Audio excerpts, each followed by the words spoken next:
Hello and welcome to easily. My name is Gaurav Baswal और आज के इस लेक्चर के अंदर माय डियर स्टूडेंट्स हम पढ़ने वाले हैं एम्पिरिकल फॉर्मूला के बारे में। हम पढ़ने वाले हैं एवरेज एटॉमिक मास के बारे में। तो शुरुआत करते हैं विदाउट एनी फर्दर डिले। ये हमारा लेक्चर नंबर 9 किसका, some basic concept of chemistry का। तो शुरुआत करते हैं। देखिए जरा, सबसे पहली चीज हम पढ़ने वाले हैं मीन एटॉमिक मास। अब देखिए जरा, आप सभी ने सुना हुआ रहता है कि हाइड्रोजन का अगर आपसे पूछा जाए, क्या पूछा जाए, अगर आपसे पूछूं मैं कि हाइड्रोजन है अपने पास में और हाइड्रोजन का, रुकिए जरा, अगर मैं आपसे कहूं कि हाइड्रोजन का एटॉमिक मास कितना है तो आप कहोगे 1.008। या दैट्स बिल्कुल करेक्ट है। अपने पास में कितना होता है, 1.008। लेकिन कभी आपने ये सोचा है क्या कि ये आया कैसे? नहीं सोचा होगा, लेकिन आज मैं आपको सोचवाऊंगा। देखो होता क्या है, एवरेज एटॉमिक मास बेसिकली या मीन एटॉमिक मास कैसे निकाला जाता है। अपने पास में डिफरेंट आइसोटॉप्स होते हैं, आप सभी जानते हो। जैसे हाइड्रोजन के रेस्पेक्ट में बता देता हूं आपको, डिफरेंट आइसोटॉप्स हैं अपने पास में। मान लीजिए अपने पास में हाइड्रोजन का एक आइसोटॉप 1H1 होता है, दूसरा आइसोटॉप 1H2 होता है, एक आइसोटॉप है 1H1, एक आइसोटॉप है 1H2 और एक आइसोटॉप है 1H3।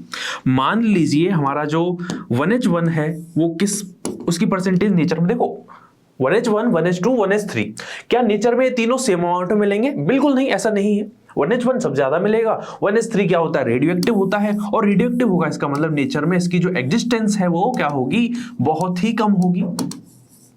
ठीक है, रेडियो एक्टिव है इसका मतलब ये तो सबसे कम हो। मान लीजिए इसका जो परसेंटेज है दैट इज x, इसका जो परसेंटेज है दैट इज y, और यहां पर इसका जो परसेंटेज है दैट इज z। इसका x परसेंटेज प्रेजेंट है, इसका y परसेंटेज प्रेजेंट है, इसका z परसेंटेज प्रेजेंट है। तो इसका जो एवरेज एटॉमिक मास है, एवरेज एटॉमिक मास इसका मैं कैसे कैलकुलेट करूंगा, average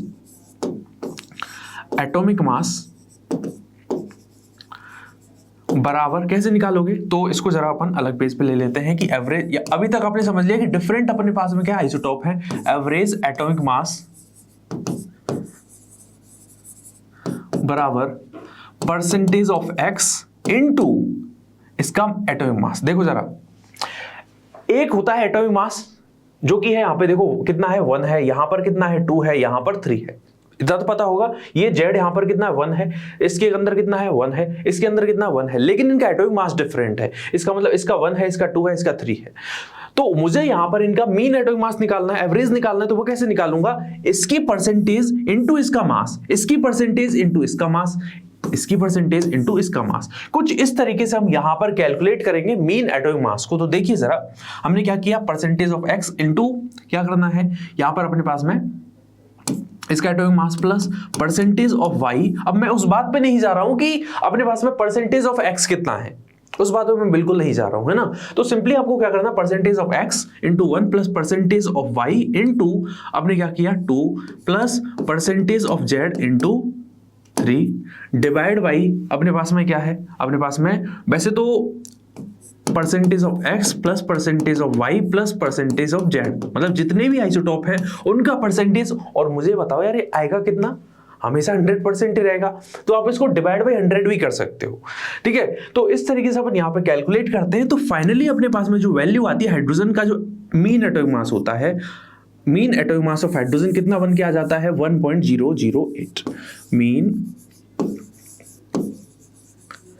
atomic mass of hydrogen बराबर 1.008। ठीक है, ये अपने पास में निकल के आता है। ऐसे ही आप कहते हो क्लोरीन के रेस्पेक्ट में कि क्लोरीन का जो दो आइसोटॉप होते हैं, क्लोरीन के रेस्पेक्ट में कैसे निकालोगे। देखिए क्लोरीन है मेरे पास में, इसका एटॉमिक नंबर 17, एक होता है 35, एक होता है अपने पास में क्लोरीन, ठीक है, 17 एटॉमिक नंबर है, और इसका होता है 37। ठीक है, दो मेरे पास में क्या आइसोटॉप है। क्या मैं यहां पर भी वही चीज, वही कंसेप्ट अप्लाई कर सकता हूं? बिल्कुल कर सकता हूं। यहां पर भी सेम कंसेप्ट अप्लाई कर सकते हैं। कैसे करेंगे देखिए जरा, देखिए अब क्या है, मान लीजिए इसका परसेंटेज कितना है, ये ज्यादा परसेंटेज में मिल रहा है, इसका है 75%। कितना है, 75% है। इसका परसेंटेज जो नेचर में अकरेंस है वो कितना है, 25% है। ठीक है, तो अब क्या करना है, जैसा मैंने बताया था एग्जांपल के लिए, अगर मुझे एवरेज एटॉमिक मास क्लोरीन का निकालना है, एवरेज एटॉमिक मास बराबर क्या होगा, यहां पर बराबर हो जाएगा 35 इसका एटॉमिक मास इनटू परसेंटेज कितना है तो 75 प्लस इधर के देखो 37 इनटू अपने पास में 25 डिवाइड बाई 100 कर दो। डिवाइड बाई क्या करता है ना 100 कर देना है। तो इस तरीके से चीजें अपन कैलकुलेट करेंगे। अब इसको जब अपन सॉल्व करते हैं, आप सभी को पता रहता है जो क्लोरीन है मेरे पास में, उसका जो एवरेज एटॉमिक मास है वो कितना होता है 35.5 यहां पर निकल के आता है। कितना निकल के आता है 35.5 यहां पर मेरे पास में क्या निकल के आता है एवरेज एटॉमिक मास, या फिर जिसको कहते हैं मीन एटॉमिक मास। तो आई थिंक आपको मैंने एक आइडिया दे दिया मीन एटॉमिक मास होता क्या है। ठीक है, मीन एटॉमिक मास मतलब नेचर में किसी भी एलिमेंट के डिफरेंस आइसोटोप हैं, हर एक आइसोटोप का अपना एक एटॉमिक मास होगा। ठीक, इसका भी एक एटॉमिक मास होगा। तो मैं क्या करता हूं यहां पर एक एवरेज निकालने की ट्राई करता हूं। एवरेज निकालने के लिए मुझे क्या चाहिए होगा, ये आइसोटोप मान लीजिए ए, ये आइसोटोप बी है, इसकी परसेंटेज मान लीजिए x है, इसकी परसेंटेज मान लीजिए y है। ठीक है, तो x इंटू इसका एटॉमिक मास, y इंटू इसका एटॉमिक मास कर देना है। अब डेफिनेशन वगैरह से अपन को बहुत ज्यादा मतलब नहीं, सिंपल आप एवरेज एटॉमिक मास या मीन एटॉमिक मास का क्या बोलोगे कि an element is present in different isotopes, so average of the atomic masses of different isotope is basically, मतलब आप ये कह रहे हो कि अपने पास डिफरेंट एलिमेंट है, मतलब सॉरी डिफरेंट आइसोटोप है एक एलिमेंट के, उनका अपना अपना एक एटॉमिक मास है। तो वहां से मैंने एक मीन निकाला, वहां से एक एवरेज मास निकाला, उसको मैं बोल रहा हूं मीन एटॉमिक मास। क्लियर बात है? ठीक है, तो यहां तक चीजें क्लियर होंगी। अब आगे बढ़ सकते हैं क्या? अब अपन आगे बढ़ सकते हैं क्या? अब जरा यहां पर मीन मॉलिक्यूलर मास की बात कर लो। तो मीन मॉलिक्यूलर मास भी क्या हो जाएगा, सिंपल सी कहानी है, वही तरीका है अपने पास में। तो फॉर्मूला वही है, नाम बदल गया बस। ठीक है, फॉर्मूला वही रहेगा और अपने पास में चीजें वही रहेंगी।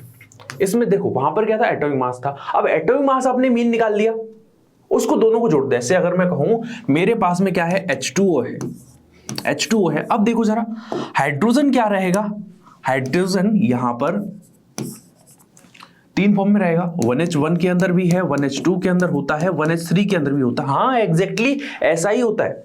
ठीक है, इसके अंदर यहां पर देखो जरा ऑक्सीजन 16 भी है और ऑक्सीजन 18 भी है। तो यहां पर आपको रिक्वायरमेंट पड़ेगी ना किसकी, मीन मॉलिक्यूलर मास की। तो उसमें क्या करना है, यहां से आपने एक मीन मास निकाला, ठीक है, यहां से भी निकाला। यहां पर कितना आया 1.008, यहां पर कितना आएगा ऑक्सीजन 16। तो कहने का मतलब आपने दोनों को जोड़ दिया और जो मास निकला which is actually the mean molecular mass. Clear है?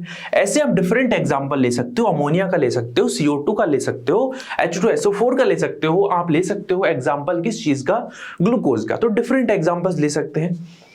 अब आगे बढ़े। अब जरा बहुत ही इंपॉर्टेंट कंसेप्ट है, दैट इज परसेंटेज कंपोजिशन।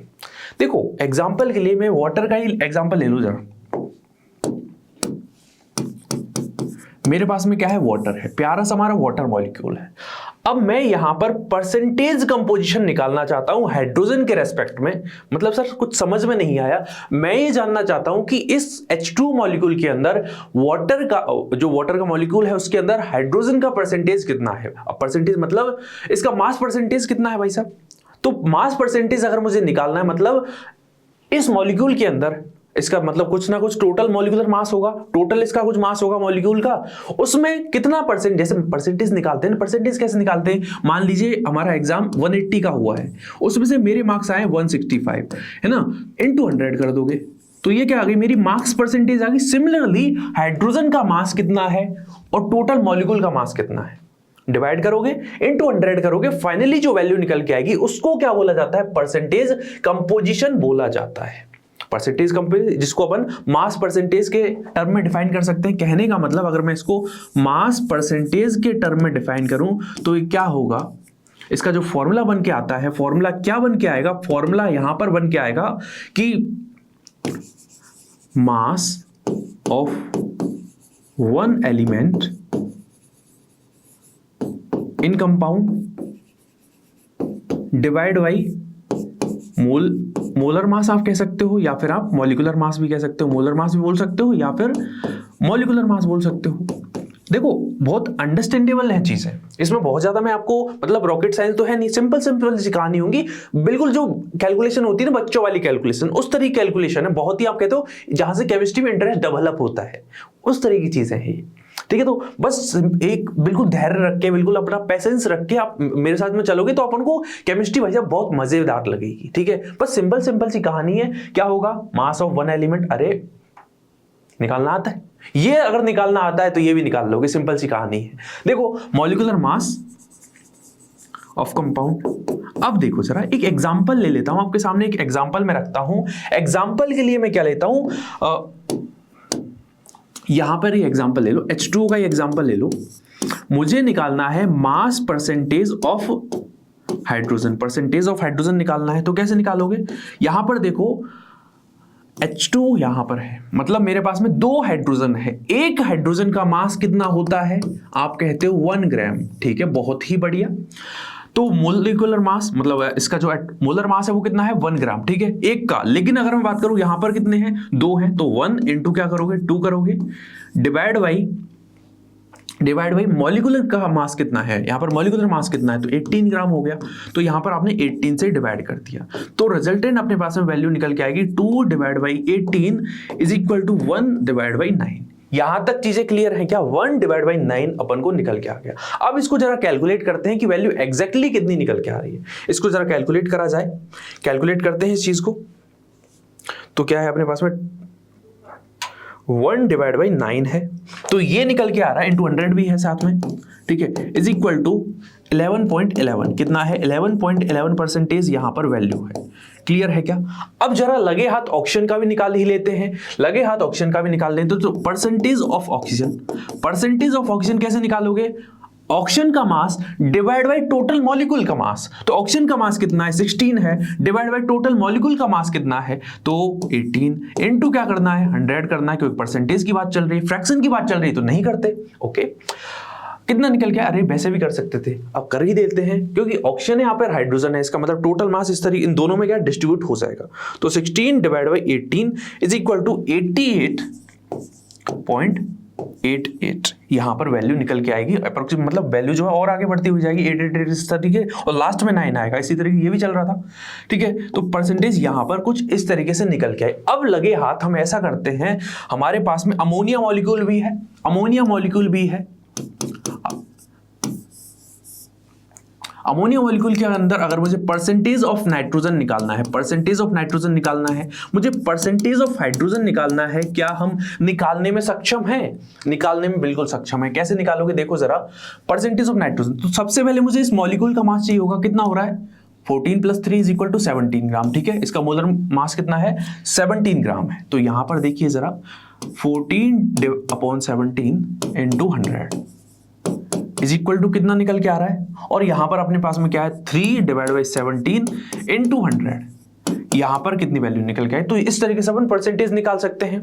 इसको जरा करके देखें, चलिए करके देखते हैं। तो सबसे पहली चीज है मेरे पास में 14 डिवाइड बाई 17 है, तो ये निकल के आई है वैल्यू 82.35%, ठीक है। अब जरा मैं यहां पर देखूं कि मेरे पास में 3 है, डिवाइड बाई मैंने 17 कर दिया, तो मेरे पास में वैल्यू निकल के आई है 17.64%। ये कुछ वैल्यू यहां पर निकल के। अब थोड़ा सा चीजों को बढ़ाते हैं। अब मैं ऐसा करता हूं, ग्लूकोज लेता हूं, और ग्लूकोज के अंदर कार्बन का, हाइड्रोजन का और ऑक्सीजन का क्या देखता हूं, यहां पर मास परसेंटेज, या मैं कह दूं परसेंटेज कंपोजिशन देखता हूं। Percentage composition, calculate the percentage composition, calculate the percentage composition of each element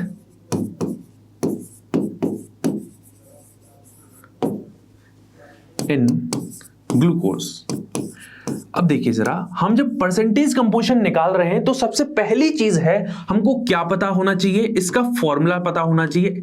C6H12O6 इसका क्या है, फॉर्मूला है। यहां तक चीजें क्लियर होंगी, यहां तक चीजें क्लियर होंगी आई थिंक। तो ये हुआ इसका फॉर्मूला, ठीक है। अब देखो इसमें कौन कौन से एलिमेंट हैं, तो सर इसके अंदर कार्बन है, इसके अंदर हाइड्रोजन है, इसके अंदर ऑक्सीजन है। तो सबसे पहले तीनों को लिख लो और तीनों का अलग अलग से मास परसेंटेज कैलकुलेट करते हैं। सिंपल कैलकुलेशन आप खुद भी कर सकते हो, मेरे साथ में करने की ट्राई करो। देखो कार्बन है, तो कार्बन के पास में अपने पास में कितने हैं, 6 है, तो 6 इंटू एक कार्बन का मास कितना होता है, एक कार्बन का मास है 12, ठीक है। एक ऑक्सीजन का मास कितना होता है, 16 होता है। एक हाइड्रोजन का मास कितना होता है, 1 होता है, 1.008 होता है, बट उससे बहुत ज्यादा फर्क नहीं पड़ रहा है ना। इतनी अपन मिस्टेक ही कर देते हैं, सिली मिस्टेक ही कर देते हैं। तो 6 इंटू अपने पास में क्या है, कार्बन, तो 12 डिवाइड बाई इसका टोटल का मास देखते हैं। तो इसका टोटल का मास कितना होगा, 6 into 12 plus 12 into 1 plus 6 into 16 कितना आ रहा है? 72 प्लस 12 प्लस 96 कितनी आ रही है वैल्यू? 180 आ रही होगी आई थिंक, 180 ग्राम पर मोल या फिर 180 एमयू भी आप कह सकते हो यूनिफाइड। डिवाइड बाई 180 करो, कितना हुआ यहाँ पर? 72 डिवाइड बाई 180 इंटू 100 ये हुआ। इधर देखो जरा, यहाँ पर क्या है? 12 into 1 divide by 180 into 100। Clear है क्या? तो इसको कैलकुलेट करते हैं। 12 डिवाइड बाई 180 हुआ, ठीक है, इंटू 100। तो इसको जरा कैलकुलेट करिए, अपने पास वैल्यू कितनी निकल के आएगी देखते हैं जरा, ठीक है। कैलकुलेटर अपने पास में है ही, मोबाइल है भाई, करना पड़ेगा उससे।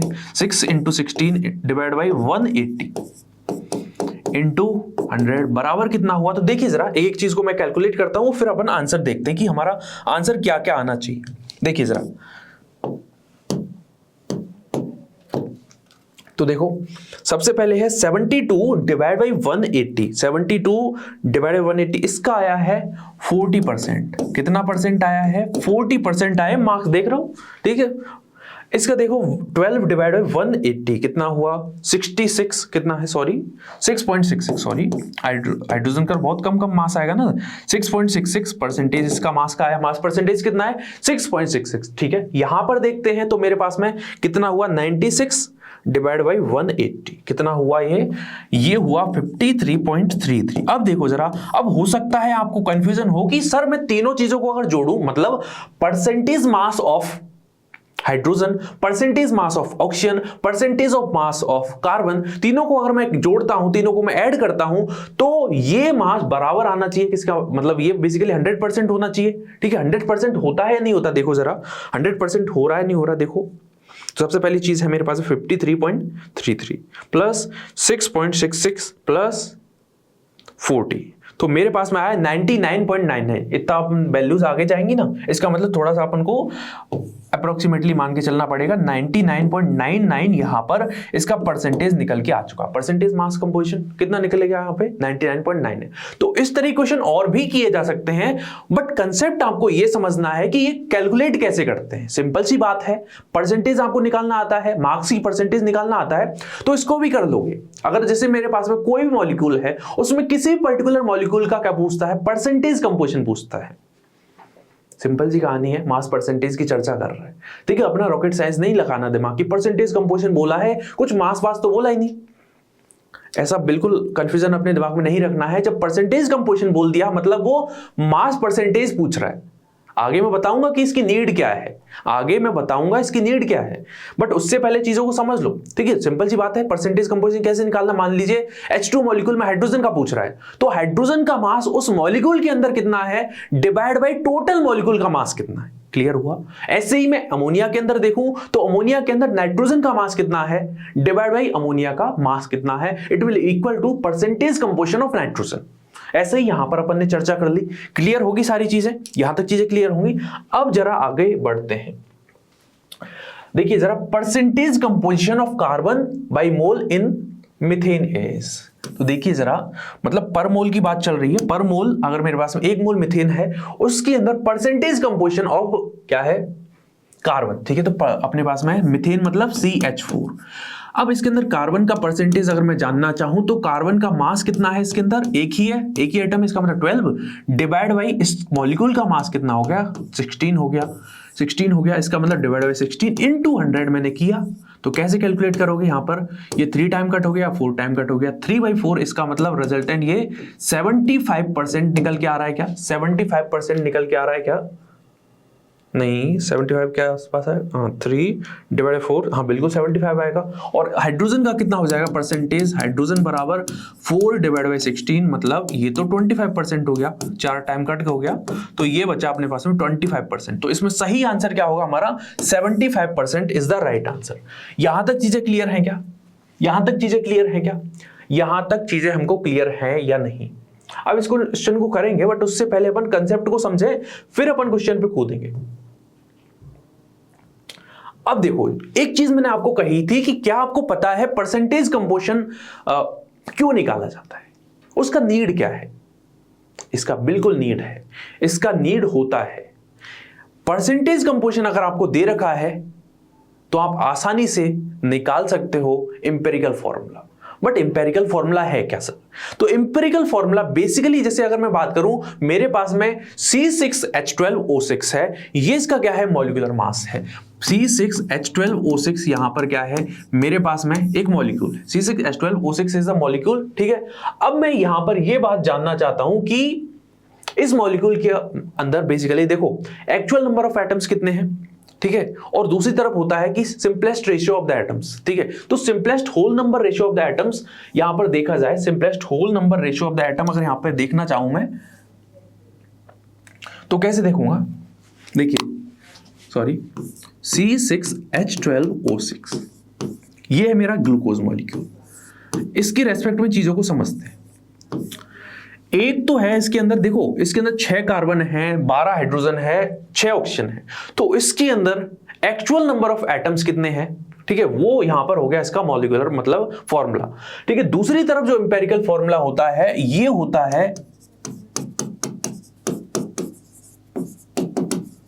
Simplest whole number ratio of atoms और एलिमेंट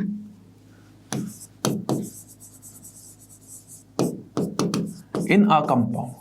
इसको कहा जाता है एम्पिरिकल फॉर्मूला। तो यहां पर अगर यहीं पे चीजों को समझाऊं ना तो देखो जरा कैसे समझोगे।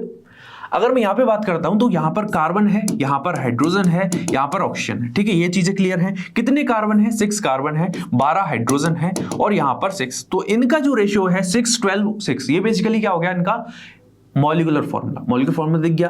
अब अगर इसको मैं सिंपलेस्ट होल नंबर रेशियो में बदलता हूं तो मैं इसको 6 से कट कर सकता हूं। तो क्या है मेरे पास में? 6 से कट किया तो 1 आया, इधर क्या है? 2 आया, इधर क्या है? 1 आया। तो ये जो चीज आई है, मतलब अब इसको मैं पुट करता हूं मेरे पास में C1H2O, यानी हो गया ये फॉर्मूला CH2O। तो यहां पर जो CH2O है, दिस इज बेसिकली क्या है? अपना एम्पिरिकल फॉर्मूला है। क्या है? Empirical formula. अब इसी को बेस बना के अपन डिफरेंट चीजें, डिफरेंट कंपाउंड्स के अंदर एम्पिरिकल फॉर्मूला देखते हैं ताकि अपनी प्रैक्टिस समझ में आ जाए अपन को कि एक्चुअल में एम्पिरिकल फॉर्मूला है क्या।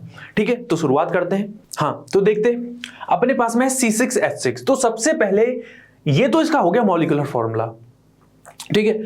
अब मैं ये जानना चाहता हूं कि इसका एम्पिरिकल फॉर्मूला क्या होगा। तो सिंपलेस्ट होल नंबर रेशियो, मतलब मैं ऐसा रेशियो बनाऊंगा जिससे आगे अपन जा ही नहीं सकते, मतलब होल नंबर रेशियो उसके बाद में बनेगा ही नहीं, मतलब सिंपलेस्ट होल नंबर रेशियो। जैसे अगर यहां पर कार्बन है, हाइड्रोजन है, इसका 6 है, इसका भी 6 है, तो सिंपलेस्ट होल नंबर रेशियो क्या बन सकता है? 1:1। 6 से 6 कैंसिल आउट हो गया। इसका मतलब इसका जो सिंपलेस्ट होल नंबर रेशियो है बेसिकली क्या बना? 1:1 बना। उसके अकॉर्डिंग इसका फॉर्मूला 1 क्या आया? CH। तो यहां पर इनका जो एम्पिरिकल फॉर्मूला है वो क्या हुआ? CH हुआ। यहां पर देखिए जरा 6:12 कितना निकल के आया? 1:2। इसको मैं फॉर्मूले में पुट करता हूं, मतलब अपने पास में जो नंबर ऑफ एटम्स के अकॉर्डिंग पुट करता हूं, तो CH2 हो गया। तो इसका एम्पिरिकल फॉर्मूला क्या है? CH2 है। यहां पर देखो क्या हो जाएगा? HO हो जाएगा 1:1, 2:2 को कैंसिल आउट कर दिया। यहां पर देखो इसका, देखो H2O, क्या हम इसको फर्दर कट कर सकते हैं नंबर ऑफ एटम्स के अकॉर्डिंग? यहां पर देखो 2 अपने पास में हाइड्रोजन है और ऑक्सीजन मेरे पास में 1 है, तो फर्दर अपन इसको ब्रेक नहीं कर पा रहे। इसका मतलब क्या है? यहां पर हुआ ये H2O का H2O। इसका मतलब इसका एम्पिरिकल फॉर्मूला और मॉलिक्यूलर फॉर्मूला एक जैसा है, ठीक है। Na2CO3 की बात करी जाए तो यहां पर भी अपन क्या Na, ठीक है, रेशियो कार्बन, रेशियो ऑक्सीजन। तो देखो यहां पर 1:2 है, कितना है? 2 है। यहां पर ये कार्बन कितने हैं? 1 है और ऑक्सीजन कितने? 3 है। तो रिजल्टेंट यहां पर एम्पिरिकल फॉर्मूला और मॉलिक्यूलर फॉर्मूला क्या होगा? सेम ही रहेगा। अब चलते हैं आगे। अगली चीज देखी जाए B2H6, बोरोन हाइड्रोजन कितने हैं? 2:6, 1:3 इज इक्वल टू BH3। इसका क्या हो गया? एम्पिरिकल फॉर्मूला हो गया। N2O4 नाइट्रोजन, रेशियो ऑक्सीजन 2:4, मतलब 2 से कैंसिल आउट हो सकते हैं। 1:2 निकल के आया और 1:2 का मतलब क्या हुआ? NO2। H3PO4 hydrogen, phosphorus, oxygen करके देखो जरा, क्या यहां पर एम्पिरिकल फॉर्मूला बन पाएगा? मुझे तो नहीं दिख रहा बिल्कुल। अब आपका पता नहीं मेरे को, तो देखो जरा यहां पर होगा 3:1:4, कितना आएगा एम्पिरिकल फॉर्मूला? भाई साहब यहां पर H3PO4 ही आएगा। कोई यहां पर मॉलिक्यूलर फॉर्मूला और एम्पिरिकल फॉर्मूला में चेंज नहीं है। यहां पर देखिए कार्बन रेशियो हाइड्रोजन 2:2, मतलब 1:1 इज इक्वल टू क्या हुआ? सिंपल सी बात है, CH आ गया।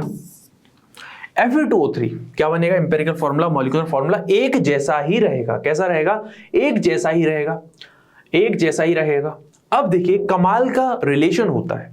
हम क्या कर रहे हैं, मतलब जैसे एग्जाम्पल से आपको चीज समझाता हूं। मैं बेसिकली रिलेशन बताने जा रहा हूं एम्पिरिकल फॉर्मूला के बीच में और मॉलिक्यूलर फॉर्मूला के बीच में एक कमाल का रिलेशन होता है। यहां पर हमने क्या किया था, अगर मैंने C6H6 को कन्वर्ट किया है CH के अंदर, मतलब कन्वर्ट इन द सेंस कि इसका मॉलिक्यूलर फॉर्मूला इतना है और एम्पिरिकल फॉर्मूला इसका इतना है। अगर मैं चीजों को ऑब्जर्व करूं, मैंने क्या किया था, यहां पर 6:6 लिखा, कार्बन लिखा और हाइड्रोजन लिखा, 6:6 लिखा। फिर मैंने क्या किया, इसको कट किया। मतलब मैं अगर ऐसा कहूं कि मॉलिक्यूलर फॉर्मूला था, यहां पर क्या था, मॉलिक्यूलर फॉर्मूला था, और मैंने इसको एम्पिरिकल फॉर्मूला बनाने के लिए क्या बनाने के लिए, एम्पिरिकल फॉर्मूला बनाने के लिए एक पर्टिकुलर नंबर से इसको क्या किया है, डिवाइड किया है। यहां पर 6 से डिवाइड किया, यहां पर भी 6 से डिवाइड किया, और यहां पर तो दोनों एक जैसे हैं, मतलब कोई डिफरेंस नहीं है। यहां पर 1 से डिवाइड कर दिया। कहने का मतलब जो जिस चीज या जिस नंबर से मैं उसको डिवाइड कर रहा हूं, उसको अगर मैं n मान लूं, तो क्या यहां पर ये फॉर्मूला बन के नहीं आ जाता है? क्या यहां पर ये रिलेशन बन के नहीं आ जाता? इसी को हम नए कपड़े पहना के कुछ इस तरीके से लिख सकते हैं क्या? कुछ इस तरीके से इस चीज को लिखा जा सकता है क्या? मॉलिक्यूलर फॉर्मूला बराबर n इंटू एम्पिरिकल फॉर्मूला। ये चीज हमको समझ में आई या नहीं आई? मॉलिक्यूलर फॉर्मूला बराबर n इंटू एम्पिरिकल फॉर्मूला। अब इस तरीके की चीजें अपन को बहुत काम आने वाली है। क्यों काम आने वाली? जब अपन क्वेश्चन करेंगे, एक दो बार लिखोगे तो समझ में आ जाएगा। सिंपल सी बात है यार भाई, अपने पास में मॉलिक्यूलर फॉर्मूला क्या है, ठीक है, डिवाइड बाय n किया is equal to empirical formula बना। ठीक है, अब यहां पर देखो मॉलिक्यूलर फॉर्मूला बराबर n इंटू एम्पिरिकल फॉर्मूला, ये रिलेशन बन के आ गया। आई थिंक आपको समझ में आ गया होगा। अब एक कमाल की चीज और बताता हूं आपको कि जो n है, जब आप चीजों को डिवाइड कर रहे हो मॉलिक्यूलर फॉर्मूला को, अगर एम्पिरिकल फॉर्मूला बनाना है तब भी n, मतलब अगर मैं C6H6 लूं, ठीक है, इसका मैंने मान लीजिए 6 से डिवाइड किया, क्या बन गया, CH बन गया। ठीक है, ये तो एक रिलेशन बना। ठीक है, अब इसी चीज को मैं अप्लाई करता हूं किस बात पर, इनके एटॉमिक मास के रेस्पेक्ट में। तो एटॉमिक मास कितना आएगा, 6 इंटू 6 इंटू 1 डिवाइड बाई क्या करोगे आप, देखते हैं। और अपने पास में CH का कितना है, तो CH का आया है 12 प्लस 1, कितना आया, 13 आया है। ठीक है, यहां पर कितना आ रहा है, यहां पर आ रहा है अपने पास में कितना वैल्यू आ रही है, 12×72 प्लस 6, कितना आया, 78। 78 को मैंने डिवाइड किया है, 78 को डिवाइड करेंगे 6 से तो कितनी वैल्यू आ रही है, देखिए जरा, 13 वैल्यू आएगी। आई थिंक आएगी या नहीं आएगी, बताइए जरा, 13 वैल्यू आ रही है नहीं आ रही? देखिए क्या कर रहे हैं, कैलकुलेट करके बता ही देता हूं। 13 वैल्यू आएगी, बिल्कुल। कितनी वैल्यू आएगी, 13 यहां पर वैल्यू आएगी। इसका मतलब क्या है, यानी जो n है, जब अपन मॉलिक्यूलर फॉर्मूला और एम्पिरिकल फॉर्मूला की बात करते हैं तब भी वो सेम रहता है। या फिर मैं ऐसा कहूं, या फिर मैं ऐसा भी तो कह सकता हूं कि जब मैं आपसे बात करता हूं मॉलिक्यूलर मास की और एम्पिरिकल मास की, तो वहां पर जो कड़ी है दोनों को जोड़ने वाली, वो n वही है जो वहां पर मॉलिक्यूलर फॉर्मूला के अंदर थी। क्या हमको ये चीज समझ में आई या नहीं आई? एग्जाम्पल के साथ में बता दिए। चलिए इसी चीज को मैं अप्लाई करके बताऊं यहां पर अपने पास में C6H12 के केस में। C6H12 के केस में आपको चीजों को सॉल्व करके बताता हूं। तो देखिए जरा, मेरे पास में क्या है, C6H12, इसका मॉलिक्यूलर फॉर्मूला देखिए। मॉलिक्यूलर फॉर्मूला मतलब यही है। एम्पिरिकल फॉर्मूला क्या था, एम्पिरिकल फॉर्मूला इसका हो गया था CH2। ठीक है, ये इसका एम्पिरिकल फॉर्मूला है। इसका मॉलिक्यूलर मास कितना है, मॉलिक्यूलर मास कितना है, तो मॉलिक्यूलर मास देखो जरा कितना है, 6 इंटू 12 प्लस 12 इंटू 12 इंटू 1, इसका मतलब कितना हुआ 72 प्लस 12 कितना हुआ 84 हो गया। यहां पर देखो जरा, यहां पर देखो 12 इंपेरिकल फॉर्मूला तो अपने पास VH2 है, लेकिन इंपेरिकल मास जो है वो कितना निकल के आएगा 12 प्लस 2 कितना आया 14 आया। अब देखो जरा यहां पर आपने क्या किया है, जब आप मॉलिक्यूलर फॉर्मूला को CH2 में बदल रहे हो, मतलब अपने पास में C6H12 है उसको CH2 में बदलना है, 6 से डिवाइड किया है, तो यहां पर भी आप 6 से ही डिवाइड कर रहे होंगे अगर आपको मॉलिक्यूलर मास को इंपेरिकल मास में बदलना है। देख सकते हो क्या, 6 से डिवाइड करोगे रिजल्टेंट क्या बनेगा, यहां पर अपने पास 14 यहां पर वैल्यू निकल के आएगी। तो यहां तक चीजें आपको समझ में आई या नहीं आई। अब एक क्वेश्चन अपन कर लेते हैं, फिर बाकी के जितने भी क्वेश्चन है, मतलब जितने भी क्वेश्चन है उनको आगे अगले लेक्चर में आपके साथ में मैं डिस्कस करूंगा, क्योंकि ये चीज बहुत इंपॉर्टेंट है। ये चीज आपने अगर समझ ली, ये चीज में कोई डाउट नहीं आएगा तो आगे की चीजें बहुत आसान हो जाती है। ठीक है, देखो जरा यहां पर क्या क्या दे रखा है, बेसिकली आप फिल करेंगे चीजों को और फिर आपको सिंपल मैं इंपेरिकल फॉर्मूला निकालना बताऊंगा। Determine the empirical formula of an oxide of iron, मतलब मेरे पास में कोई ऑक्साइड ऑफ आयरन है और ऑक्सीजन है, दोनों ने रिएक्ट किया, ऑक्साइड बना लिया। ठीक है, विच हैज 69.9% ऑफ आयरन, मतलब परसेंटेज कंपोजिशन ऑफ आयरन कितना है 69.9% है। मेरे पास में 30.1% ऑफ ऑक्सीजन है। तो अब देखो जरा मोल्स ऑफ एटम कैसे कैलकुलेट करोगे, कर सकते हो, बहुत आसान है। मोल्स ऑफ एटम निकालने का तरीका है बहुत ही सिंपल है। इसका जो परसेंटेज कंपोजिशन है उससे डिवाइड कर दो इसके एटॉमिक मास को, ठीक है, मोल ऑफ एटम निकल के आ जाएंगे। परसेंटेज कंपोजिशन बेसिकली है तो वेट ही, इसका मतलब वेट डिवाइड में आप क्या करते हो, अपने पास में एटॉमिक मास या मोलर मास बराबर किसके होता है, मोल के होता है। अरे फॉर्मूला नहीं पढ़ा क्या, weight divide by molar mass, ये किसके बराबर होता है, नंबर ऑफ मोल्स के। तो यहां पर ये भी तो वेट ही परसेंटेज है, ये भी तो परसेंटेज कंपोजिशन जो है वो वेट परसेंटेज है। तो बस अपने पास में क्या करना है, आपको 69 परसेंटेज को हटा दो, 69.9 डिवाइड बाई 56, इधर भी क्या करना है 30.1 डिवाइड बाई 16। तो दोनों को सॉल्व करते हैं, अपने पास में मोल्स ऑफ एटम कितने निकल के आ रहे हैं देखते हैं। देखिए जरा 69.9 डिवाइड बाई 56 कितना निकल के आया है, कितना निकल के आया है, यहां पर निकल के आया 1.24, कितना निकल के आया 1.24, यहां पर कितना है 30.1 डिवाइड बाई 16, यहां पर है 1.88, क्या है 1.88 है। ठीक है, अब 1.88, अब क्या करोगे आप, अब क्या करोगे यहां पर, अपन को यहां पर चीजों को क्या करना पड़ेगा, रुको जरा 69.9 डिवाइड बाई 56, ठीक है, तो 1.24 है, कितनी है वैल्यू, ये 1.24 है और यहां पर है 1.88। अब अपन चीजों को आगे लेके जाएंगे।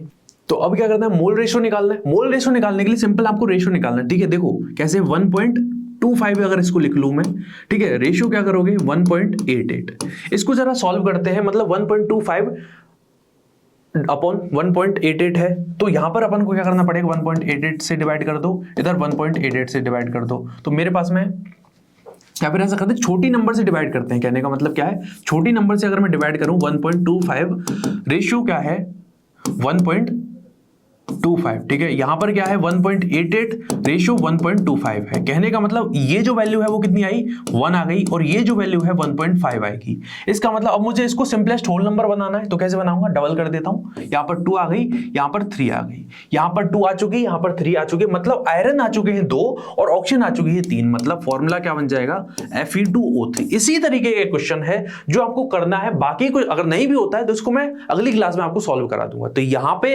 अपन जो चीजें हैं आई थिंक बहुत बेसिक चीजें थी, बहुत अंडरस्टैंडेबल थी, आप समझ सकते हो। तो यहां पर जो हमारा लेक्चर है उसको अपन फिनिश करते हैं, आगे के लेक्चर के अंदर मतलब प्रैक्टिस करेंगे और फिर अपन कंसंट्रेशन टर्म्स में आपके साथ में रिलेट कराऊंगा। ठीक है, कंसंट्रेशन टर्म क्या होती है उनके बारे में अपन चर्चा करेंगे। तो थैंक यू वेरी मच।